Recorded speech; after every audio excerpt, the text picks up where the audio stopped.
Haleluya. Puji Tuhan, selamat pagi dan salam sejahtera di dalam kasih Tuhan kita Yesus Kristus. Kita bersyukur, kita berterima kasih kepada Tuhan karena kita boleh menikmati segala anugerah-Nya. Kita menikmati kasih karunia-Nya, kemurahan bahkan kebaikan-kebaikan Tuhan di dalam hidup kita. Pagi yang baik ini sebelum kita beraktivitas, mari kita menyediakan hati dan diri kita bersama-sama untuk mendengarkan firman Tuhan. Mari kita berdoa. Bapa di dalam surga, Bapa di dalam nama Tuhan kami Yesus Kristus, kami bersyukur untuk segala anugerah-Mu yang kami nikmati sampai pagi hari ini. Terima kasih untuk kesehatan, untuk kekuatan, kesempatan yang masih Tuhan karuniakan di dalam hidup kami. Itu sebabnya pagi ini kami mau bersama-sama mendengarkan firman Tuhan, mendasari seluruh aktivitas kami di sepanjang hari ini. Segala puji bagi nama Tuhan, dalam nama Tuhan kami Yesus Kristus kami berdoa. Haleluya. Amin. Puji Tuhan. Pagi hari ini tema firman Tuhan yang ingin saya sampaikan kepada kita sekalian, yaitu hidup bagi Tuhan. Kita perhatikan di dalam 2 Korintus 5 ayat yang ke-15, firman Allah berkata, "Dan Kristus telah mati bagi semua orang, supaya mereka hidup tidak lagi untuk diri sendiri, tetapi untuk Dia yang telah mati dan telah dibangkitkan untuk mereka." Puji Tuhan. Bapak Ibu jemaat yang kekasih di dalam Tuhan kita Yesus Kristus, pagi hari ini lewat firman Tuhan, sebuah pernyataan yang Rasul Paulus sampaikan bagaimana tentang Kristus yang telah mati untuk semua orang. Kristus yang telah mati bagi saudara dan saya sebagai orang-orang yang menerima Dia sebagai Tuhan dan Juru Selamat, yang mempercayai kematian dan kebangkitannya. Firman Tuhan yang kita baca pagi hari ini mengingatkan kepada kita bahwa ada tujuan dari kematian dan kebangkitan Kristus bagi saudara dan saya. Dan pagi hari ini kita mau belajar bersama-sama. Hal yang pertama yang kita lihat bersama-sama yaitu setiap orang tidak lagi hidup untuk diri sendiri. Nah, Bapak Ibu jemaat yang kekasih, pada dasarnya setiap manusia secara alami, secara naluri, ya, selalu hidup untuk diri sendiri.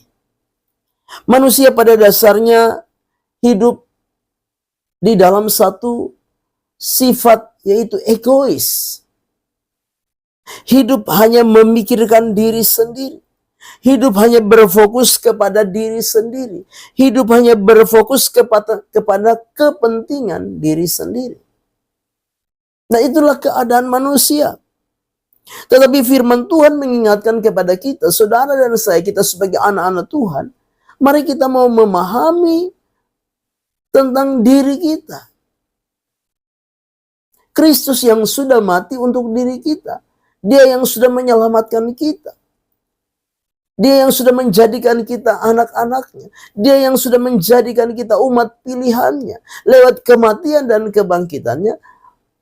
Maka apa? Sebagai orang-orang percaya, kita seharusnya tidak lagi hidup untuk diri kita sendiri. Kita tidak lagi hidup untuk berfokus kepada diri kita, kepentingan kita, keegoisan kita. Tetapi lewat firman Tuhan pagi hari ini, kita diajarkan bahwa kematian Kristus itu tujuannya untuk mengubah kehidupan kita, mengubah paradigma kita, mengubah pola pikir kita. Supaya apa? Supaya kita hanya berfokus kepada Tuhan. Pola pikir kita, paradigma kita diubahkan supaya kita tidak hidup bagi diri kita sendiri, tapi kita hidup bagi Kristus, bagi kepentingan Kristus, baik bagi keinginan Kristus, bagi kehendak Kristus di dalam hidup kita.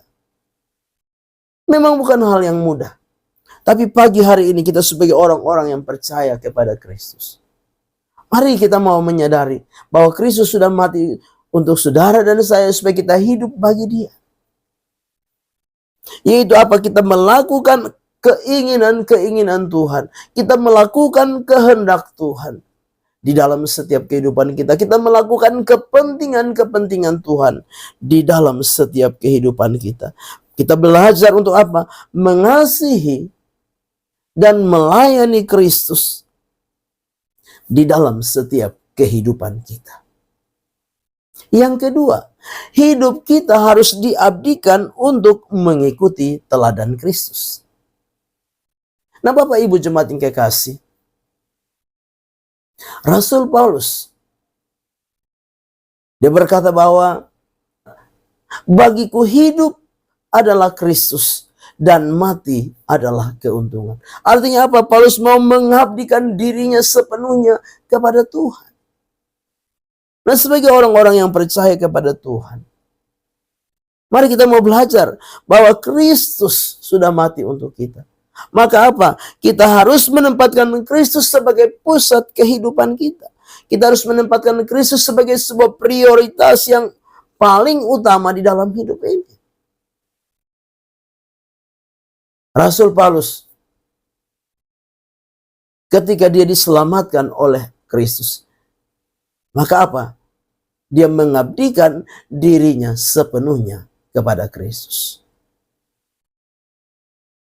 Sebagai orang-orang yang percaya kepada Kristus, mari kita mau belajar bersama-sama menjadikan kehidupan kita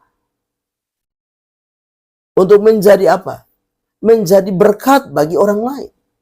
Menjadikan kehidupan kita untuk menjadi apa? Kesaksian bagi orang lain. Menjadikan kehidupan kita untuk apa? Menjadi berdampak bagi orang lain. Baik di dalam tutur kata, di dalam sikap, di dalam perbuatan-perbuatan kita. Kita belajar ketika kita berfokus kepada Tuhan, mengabdikan diri kita kepada Tuhan, menjadikan Tuhan satu-satunya di dalam kehidupan kita, maka hidup kita menjadi satu kehidupan yang berguna, yang bermanfaat bagi orang-orang yang ada di sekitar kita, bagi orang lain. Bahkan lewat kesaksian kehidupan kita, Tuhan dipermuliakan di dalam setiap kehidupan kita. Bapak Ibu jemaat yang kekasih, pagi hari ini kembali kepada diri kita masing-masing. Sudahkah kita memahami, sudahkah kita mengerti, memaknai kematian dan kebangkitan Kristus di dalam hidup ini? Kalau hari ini kita masih hidup bagi diri kita sendiri, kalau hari ini kita belum mengabdikan diri kita sepenuhnya kepada Kristus, mari kita memulai menyadari keberadaan kita. Biarlah kita memulai dengan apa? Kita tidak lagi berpikir untuk diri kita, tapi kita mau berpikir untuk apa? Kristus. Berfokus kepada Kristus, melakukan kehendak keinginan Kristus, dan mengabdikan diri kita sepenuhnya bagi kemuliaan nama Tuhan. Amin. Mari kita berdoa. Bapa di dalam surga, terima kasih buat firman Allah yang sudah kami dengar. Biarlah firman itu jadi rema, jadi berkat, jadi kekuatan di dalam setiap kehidupan kami. Terima kasih Bapa. Kami menyerahkan seluruh hidup kami dalam tangan Tuhan sepanjang hari yang akan kami jalani.